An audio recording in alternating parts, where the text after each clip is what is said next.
Morning, everybody. Um, Welcome again to Wise Words videos, and this one's a few days late. I was out of town last week, and I'm playing catch up. But I wanted to get this out this morning because today is Ash Wednesday, and for those who practice any kind of Lenten fasting, I thought it might be very topically appropriate. So again, as we start today's little video, I would like to just add the usual disclaimers. Any images, references, or quotes are used under fair use guidelines. And I'm still doing this with my phone, and it's still minus 30. It was supposed to warm up a few days ago, so I'm going to give you the fire again this morning to look at while we have our coffee and share these wise words from Fyodor Dostoevsky. So welcome to the channel for anyone who's new. So Mr. Dostoevsky is a very oh wow, I mean I've really liked this guy ever since college. He a Russian, poet, thinker, writer, person who had great wise words to say and great thoughts on everything from politics to theology to culture. Lived at this very, very interesting time, about 40 years before the Russian Revolution, saw the Tsarist Russia and the excess of the culture to the deprivation and oppression of the communist regime that followed. And, just a lifetime of, profound experience, which then, turned into, profound analysis and amazing literature that came from him as a result. And he was sentenced to death and sent to a Siberian camp and lived many years there, and fortunately was reprieved and wasn't put to death. And he went on to, write Crime and Punishment and The Brothers Karamazov and some of his greater works after that. But definitely a man who had experienced great hardship in his life, both spiritually, mentally, politically oppressed, as well as physically oppressed and deprived, and lived in a Siberian prison camp. And so his words today, I think, are interesting and profound. So let's just take a minute and I'll share the quote with you. So Fyodor Dostoevsky's wise words on fasting were: obedience, fasting, and prayer are laughed at, yet only through them lies the way to real, true freedom. Obedience, fasting, and prayer are laughed at, yet only through them lies the way to real, true freedom. So this is a guy who understood what freedom was, right? Because he had spent time in jail. And, here in the West, we have a lot of freedom. And it's a lot of freedom that we take for granted. And, we've had, up until very recently, very little restrictions on those freedoms. And I think, we might be living in a time that he can relate to, where as you see your freedom slipping away and them being taken from you in a way you never thought could happen, all of a sudden your reflections on what freedom really is and the importance of it becomes more of a point to focus or meditate on.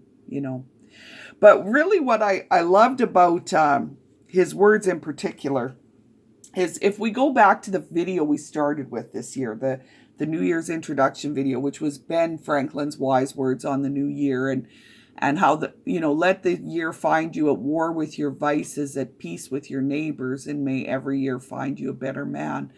So, if we continue along that theme, which is really what we wanted to do this year with the videos, and this for me is definitely about the first and the last piece of that original quote as well. And we've talked about being at war with your vices. And the thing about fasting is fasting is a way in which we purposely and consciously deprive the flesh of something we know that it wants. Like, so if you're doing therapeutic fasting for health reasons, say you're trying to lose weight, or you're a diabetic or pre-diabetic and you're trying to manage your insulin, and all of this has become quite popular in the last 5 years. And I know myself, I have used therapeutic fasting for the year up to my last surgery, because I couldn't exercise a lot. So to keep my weight where I wanted it, I did some therapeutic fasting. So, it's becoming more popular, this idea of fasting in our modern society for health reasons. And it is definitely something where people are learning. It's like, okay, yeah, I want to eat. My body wants this. And fasting is about figuring out ways in which I can endure or persevere through this period to get these results. Spiritual fasting, from a different point of view, which has been engaged in since the beginning of time. Our First Nations people here in Canada, different First Nations communities, as they experience different fasting vision quests. Some fast during sweats and different periods of time like that. The First Nations people of Australia and South America. Every major religion engages in fasting. Many secular movements, spiritual movements like transcendental meditation, and some of the New Age practices involve fasting. So, we've always fasted in some way, because it's pretty much commonly believed that if you engage in some form of fasting, it will affect or open your consciousness on some level, from a secular point of view. For religious people, of course, they fast to draw closer to God. And that's why for a religious person, it might also include prayer, which is the third part of this quote. And what I find interesting is he doesn't start this quote with fasting and prayer. He starts this quote with the word obedience. Obedience, fasting, and prayer are laughed at. And oh my, how they are. Other than being obedient to our parent and our teacher, we in this Western world, we live in a do what you want and get your life and be actualized and be your authentic best self. And, the self rules and reigns. And, the theory is, unless you're hurting someone else, you have no reason to be obedient to anything other than your own wishes and whims and desires. It's very, some people will experience obedience as an adult in their marriage. They might be obedient to their wife or their husband. They might be obedient to their boss in their workplace. But other than these one or two key areas or relationships, in the Western world, we're not pro obedience. It's not something that we hold up as a virtue by any means. We kind of revel in our so-called rights and freedoms to rebel from authority. And of course, when it comes to obedience and fasting here, and prayer, Dostoevsky is talking about obedience to God. So again, this is a channel for people, all people, not just people who are practicing a spiritual faith. So, it's but it's a little harder, I think, for secular people sometimes to understand what maybe a religious or spiritual person is willing to do to be obedient to a supernatural power. So, it does give us an edge as far as understanding sometimes this stuff. So let's get back to kind of the larger point of the quote. The true path to freedom. So here's a guy who spent time in a prison, and he knows what freedom is. And he is saying these are the things that create true freedom. And he doesn't just say true freedom. He uses two adjectives. He says, in these lie the way to real true freedom. So he is saying that There are things that we can do within ourselves, obedience, fasting, and prayer, that can give us a level of freedom that no institution, no government, no charter of rights and freedoms, no laws can give us. He is saying the true freedom, meaning the freedom of the soul, the freedom of the mind, the freedom of the spirit, can lie in these three things. That's a pretty big statement from a person who understands a lot more than most of us ever will in our lifetime, who's seen more than a lot of us will ever see in our lifetime. So that's a pretty profound thought. So, setting the stage with all of that, let's kind of jump into it from an addictive point of view. So, when you're an addict and you're thinking, often when you decide you need to recover from some kind of addiction, you'll engage in some type of treatment plan or program. And there's a very, very good chance that that treatment plan is abstinence. They are going to tell you, you can't drink anymore. You can't gamble anymore. You can't, eat sugar, carbs anymore. There are certain things you can't use Percocet anymore, whatever the issue might be. There's going to be some level of abstinence, some level of fasting, either short-term or permanently from something, to deal with the fact that your body, your flesh, wants and needs that thing. Now, in biblical language, what we're talking about here is the old man, the flesh, right? The old man versus the new man. Being at war with our flesh when our flesh has gotten out of control is really important in life, and it's, we think about people who lose their life to addiction, and we think about people who lose, their livelihood to gambling, and, the flesh unchecked, unguarded, unrestrained, in the wrong direction can definitely take down not just our lives, but the lives of everybody around us. So as we talked earlier, whether it was about, curbing our addictions or being at war with our vices, fasting is a tool for this. And it might be one of the more practical tools. So last week we talked about rationalization, which is the thought process that causes you to engage in your vice, right?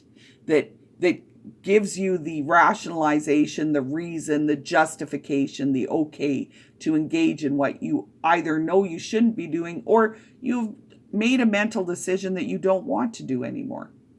And fasting is another tool like that. So again, when you're looking at fasting, so say somebody's pursuing fasting for therapeutic reasons. Maybe they've just been diagnosed as a pre-diabetic and they don't want to have to go on metformin, and so they're saying like, okay, I want to get my insulin numbers under control. So same thing when they start engaging in fasting. So they decide, okay, today I'm only going to have one meal and it's going to be low carb and blah, blah, blah. So they're doing all that. But yet as they're going through the day, they're rationalizing in their mind, well, maybe if I just had some celery. Well, maybe if I just did this. Well, maybe if I just did that. Right? So you can see how when you get into that space of deprivation, when you get into that space of fasting, when you're trying to curb, then the rationalization happens and that cognitive function, right? So again, these are two very practical tools to get started with as we move forward in our journey to be at war with our vices. And as I said also in that first video, I said, again, this is not about the whole world. This is about you. The whole world doesn't need to know what you want to change in your life or what you want to curb or how you want to deal with things differently. But it matters that you know what those vices are and that you know what's coming unglued in your life, that you know what's out of control, that you know where your flesh is taking over your life. It's important that you know these things. So, back to the whole obedience, fasting, and prayer. So these are practical tools. Fasting along with rationalization are practical tools to move forward in dealing with some of these issues. I want to just talk a little bit culturally here. You know, he says in the quote, obedience, fasting, and prayer are laughed at. And that is very, very true. Let's talk about, you know, I mentioned a bit about obedience and fasting and prayer. Like, for those people who don't practice and don't understand these things and live a very have it all, enjoy it all, revel in it all kind of worldview, this does not make sense to them. And that's okay. And I'm not saying revel in it and live in it and, you know, have bacon and eggs every day it is a bad thing. I mean, everybody goes through different periods in their life when they need to engage in different things and they need to practice different things.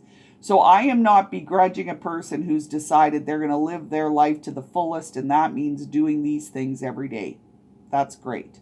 I'm talking about we who know we would have a better life if we did a little less of something once in a while.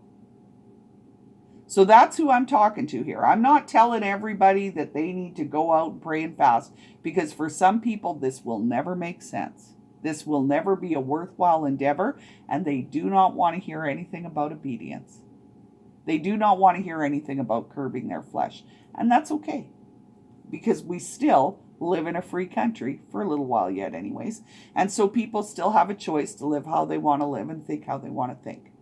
But as we enter into this period of Lent, and because the majority of people throughout the majority of history have engaged in some kind of spiritual fasting or relationship with some element of their life in order to further themselves in terms of character and spiritual development, that's who I offer this to on this day. And so a useful tool for dealing with addiction, and of course from a spiritual point of view, as you fast, you also engage in prayer. And from a spiritual point of view, of course, obedience brings true freedom, because for us, it's about a relationship with God. So, you know, that makes sense to us from a spiritual perspective, which might not make sense so much from a secular perspective.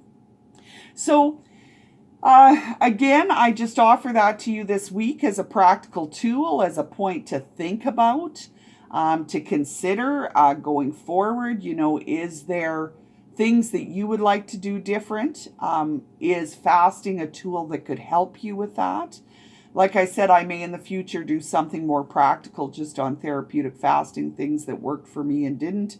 I definitely, now that I've kind of, you know, spent a bit of time again thinking about Dostoevsky, I might do a biography video on him, or maybe a book review of Crime and Punishment in the future. He really is someone worth taking some time to listen to, you know, in a world where we should be seeking perhaps voices with a little more perspective than what we're getting in the news and on TV, which all seems to be one perspective. Dostoevsky, he saw a lot, he lived through a lot, you know, like I said, experienced the extreme change from one extreme to the other, and all that he observed, and experienced hardship in his own life, and still found a way to, you know, put that into great works that we can learn and grow from. So thank you to Mr. Dostoevsky for your wise words today. Thank you, all of you, for your time and attention. And I wish you a very good week. And for those who are entering into the period of Lent and using this, I hope this was useful and encouraging to start whatever spiritual practice you have planned for the next 40 days upcoming to Easter. So thank you very much, everybody, for your time and attention, and have a great day. Bye-bye.